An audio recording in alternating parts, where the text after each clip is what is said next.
मैं विजय लाल साहा, आपके हिंदी शिक्षक। आज मैं आप लोगों को प्रतिभा पाठमाला वर्ग सप्तम पाठ चतुर्थ और शीर्षक सुनेली का कुआं, उस पर आधारित पूछे गए प्रश्न, शब्दार्थ और उसका संक्षेपण, उसके बारे में चर्चा करने जा रहे हैं। इसे आप लोग ध्यानपूर्वक सुनकर उसे याद करने की चेष्टा करेंगे और सही रूप से समझेंगे। तो इस कहानी का मूल्य है इसमें दृढ़ निश्चय, परिश्रम, आत्मविश्वास और जागरूक रहना। इसी पर आधारित ये सुनेली का कुआं का कहानी का जो है मैं निचोड़ बता रहा हूँ कि कहा जाता है कि आवश्यकता आविष्कार की जननी है। प्रस्तुत पाठ में राजस्थान के रेगिस्तान क्षेत्र में पानी की बहुत कमी है। इसी समस्या से संघर्ष करती हुई सुनेली नामक स्त्री ने अपनी सूझबूझ, कठोर परिश्रम और संकल्प से ऐसी ही एक खोज कर डाली। उसने अपने निश्चय को ऐसा कसकर पकड़ा कि दूसरे लोग भी उसे सहयोग देने के लिए विवश हो गए।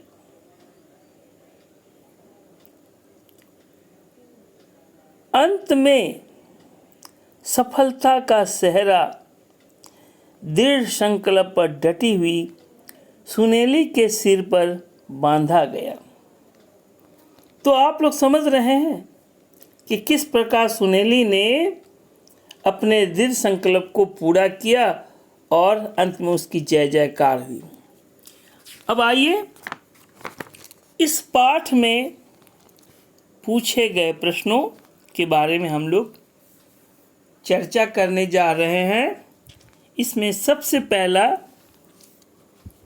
नंबर 1 में है, इसका संकेत है कि इस गद्यांश को पाठ में ध्यानपूर्वक पढ़कर दिए गए प्रश्नों के लिए उचित विकल्प पर सही का निशान लगाइए। इस प्रश्न में 3 प्रश्न पूछे गए हैं और प्रत्येक में 3 विकल्प हैं, जिसमें से एक सही विकल्प पर निशान लगाना है। अब पहला है, गांव की भीषण समस्या क्या थी? अब इसमें जो 3 विकल्प हैं,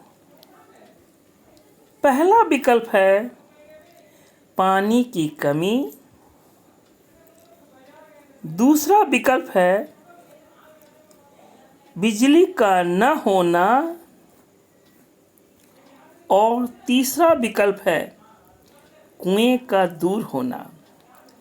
तो इसमें सही विकल्प है इस प्रश्न का पानी की कमी। अब दूसरा प्रश्न देखिए, सुनेली ने खेजड़े की जड़ में गीली मिट्टी देखकर सोचा कि इसमें भी 3 विकल्प हैं। पहला, पानी निकल रहा है। दूसरा, उदरों ने बिल बनाया होगा। और तीसरा, यहाँ कुआं बनाऊंगी। तो इस तीनों विकल्प में सही विकल्प है यहाँ कुआं बनाऊंगी। अब आइए तीसरा प्रश्न।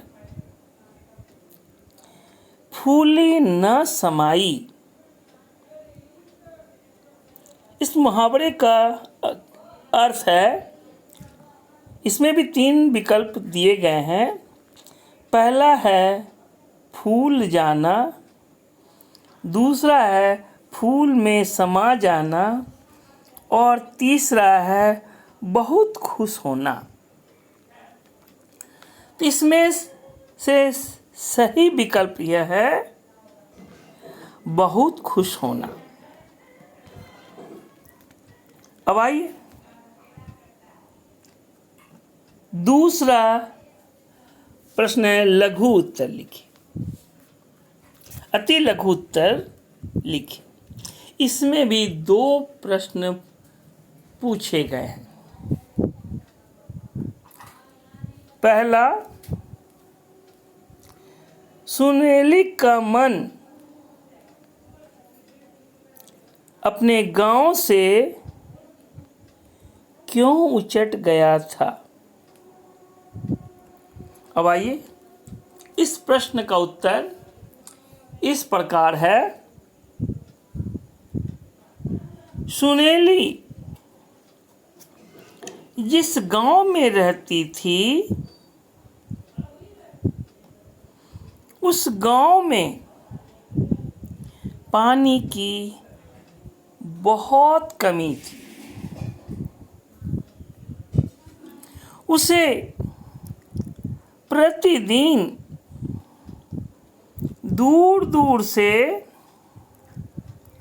पानी लेने जाना पड़ता था।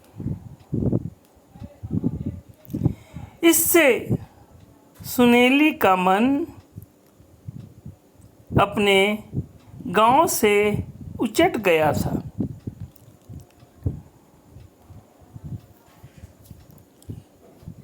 अब दूसरा प्रश्न है, सुनेली को किसका भूत सवार था। इस प्रश्न का उत्तर इस प्रकार है कि सुनेली को कुआं खोदने का भूत सवार था। अब आइए तीसरा प्रश्न है, लघु उत्तर। इसमें भी 2 प्रश्न पूछे गए हैं। पहला, सुनेली ने खेजड़े की जड़ में क्या देखा तथा उसने अपने बेटों से क्या कहा। अब आइए इस प्रश्न का उत्तर इस प्रकार है। सुनेली को खेजड़े की जड़ में गीली मिट्टी दिखाई दी। अचानक उसके मन में विचार आया कि शायद यहाँ पानी भी होगा। तभी उसने अपने दोनों बेटों को बुलाया और बोली चलो फावड़ा लेकर मेरे साथ आओ, हम लोग कुआं खोदेंगे। अब इसका दूसरा प्रश्न है, सुनेली के बेटे उसकी बात पर क्यों हंसने लगे?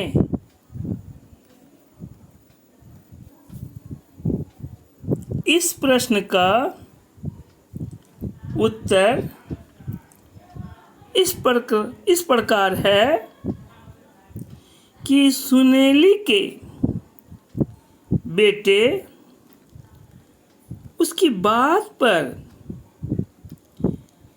इसलिए हंसने लगे क्योंकि उन्हें लगा कि यहाँ पानी कहाँ से आएगा।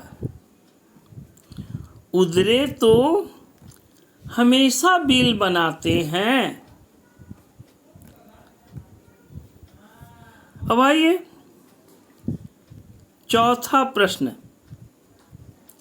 इसमें भी 2 प्रश्न पूछे गए हैं।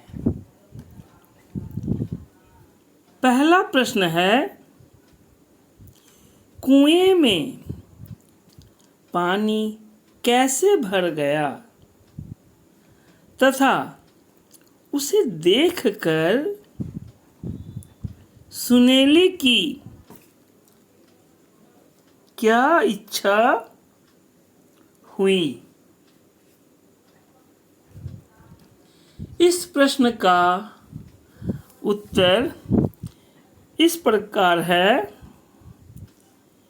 कि कुएं में पानी का पहला स्रोत फूटा, फिर दूसरा स्रोत, फिर तीसरा, और देखते ही देखते कुएं में 10 हाथ पानी ऊपर चढ़ आया। सुनेली तो मानो खुशी से पागल हो उठी। उसकी इच्छा हो रही थी कि वह पानी में कूद कूद कर मछली की तरह तैरे। अब आइए इसका दूसरा प्रश्न है,